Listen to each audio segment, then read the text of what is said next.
U. अस्सलाम वालेकुम नाज़रीन, जीअं त तव्हांखे ख़बर आहे त सॼे मुल्क में सर्द हवाउनि जो सिलसिलो जारी आहे ऐं सॼे मुल्क में हिकु सख़्तु लहर जेका आहे सर्दीअ जी छायल आहे। जीअं ई 2 महीना थिया आहिनि सर्दीअ खे आहिस्ते आहिस्ते थधियूं हवाऊं हलणु शुरू थियूं त असां वीझण खां परहेज़ कयो हुयो। अॼु मां थोरा वार आला करे चैनल जे ज़ोर ते ॿाहिरि निकिरी आयो आहियां। चैनल जो वॾो ज़ोर हुयो त कीअं बि करे तोखे माण्हुनि जा आम जेके माण्हू आहिनि उन जा व्यूज़ वठणा आहिनि त हू सर्दीअ खे कीअं पिया ॾिसनि। त असां हिन महिल शाह इनायत सोसाइटी सचल ॻोठ में मौजूदु आहियूं ऐं हिकिड़ो हमराह अचे पियो, हिनखे टोप ऐं कोट पातल आहिनि त उन खां असां वीचार वठंदासीं त सर्दीअ खे। साईं अस्सलाम वालेकुम। वालेकुम सलाम। साईं हे जेका सॼे मुल्क में सर्दी आहे ऐं हीअ जेका धुंध छायल आहे ऐं हीअ सर्द हवाऊं लॻनि पियूं त तव्हां इन्हनि खे कीअं पिया ॾिसो प्लीज़? ॻाल्हि त ॿुध, तूं चरियो आहीं, सादो आहीं, बेवकूफ़ आहीं, अंधो आहीं, तोखे सीउ कोन थो थिए, पाण बि जैकेट पाई बीठो आहे न, पोइ मूंखां पुछे थो सीउ खे कीअं था ॾिसो था? सीउ तोखे नज़र नथो अचे, पोइ तोखे कोन थो थिए सीउ, मूंखां थो पुछे त सीउ खे कीअं था ॾिसो? साईं असल में ॻाल्हि इहा आहे त असांजो जेको चैनल आहे, असांजो यूट्यूब चैनल आहे, इन जे करे असांखे रिपोर्टिंग करणी पवंदी आहे। असां आम माण्हूअ ताईं तव्हांजी ॻाल्हि पहुचाईंदा आहियूं ऐं आम माण्हूअ जा व्यूज़ वठंदा आहियूं। तोखे मां आम माण्हू थो नज़र अचां, पाणी जो चङो मुड़ुसु आहियां मां हिते, मोतबर माण्हू आहियां, तोखे मां आम माण्हू नज़र अचां? हा, घुराए छोरनि खे फ़ोन करे हणाए पधर वठी थी सभई रुॻो साफ़ ई, तोखे केरु साफ़ ई कयो आहे?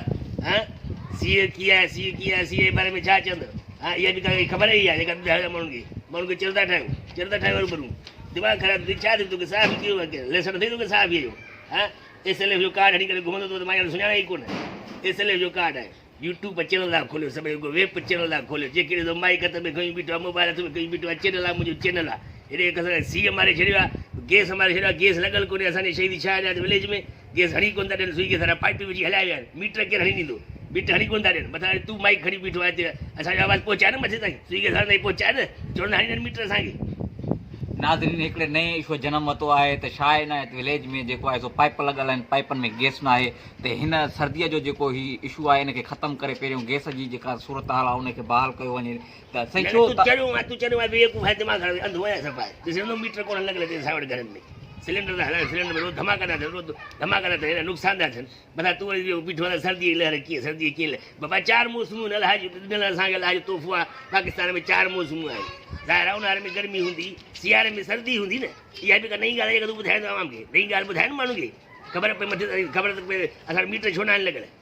नाज़रीन ॾिसो, तव्हां ॾिसी सघो था त गैस वारनि जी ग़लतीअ जे करे साफ़ ई बेइज़ती पई थिए पई हिते। छा आहे न हू वरी कॾहिं तव्हांजी इज़त आहे, तव्हां वेब चैनल खोली वेठा, यूट्यूब चैनल खोले वेठा, वरी साफ़ पाण कहिड़े चैनल जो आहे तूं? आहे कोई चैनल को तूं वटि? हरू भरू नकली माइक खणी बीठो आहे, आवाज़ु अचे कोन थो, हिन में हरू भरू रुॻो माण्हू खे चैनल था ठाहियो, दिमाग़ ख़राबु, सभई रुॻो साफ़ ई थी आहे। असांखे कॾहिं गैस मीटर कोन लॻंदा, तव्हांखे कॾहिं पाछी लॻी आहे सर्दी कीअं, सर्दी कीअं था ॾिसो? आम माण्हू मां आम माण्हू नथो तोखे, मोतबर माण्हू आहियां, मतिलबु सॼे पाड़े चङो मुड़ुसु आहे, दिमाग़ ख़राबु करे छॾे, ख़बर आहे मूंखे ईंदा करे पुछो त सर्दीअ खे कीअं था ॾिसो था? साईं ग़लती थी वई। नाज़रीन ॾिसो था त हे आम शहरी आम पाकिस्तानी जी जेको आहे टेम्परेचर हिन महिल हाई लॻो पियो आहे, BP हाई आहे, हू को बि माना व्यूज़ ॾियण जे लाइ तयारु न आहिनि। हर कंहिंखे पंहिंजूं परेशानियूं आहिनि, कंहिंखे गैस जी परेशानी आहे, कंहिंखे लोड शेडिंग जी परेशानी आहे, असांखे व्यूज़ जी परेशानी आहे, सब्सक्राइबरनि जी परेशानी आहे। महिरबानी करे असांजे चैनल खे सब्सक्राइब कयो, लाइक कयो ऐं शेयर कयो। Thank U.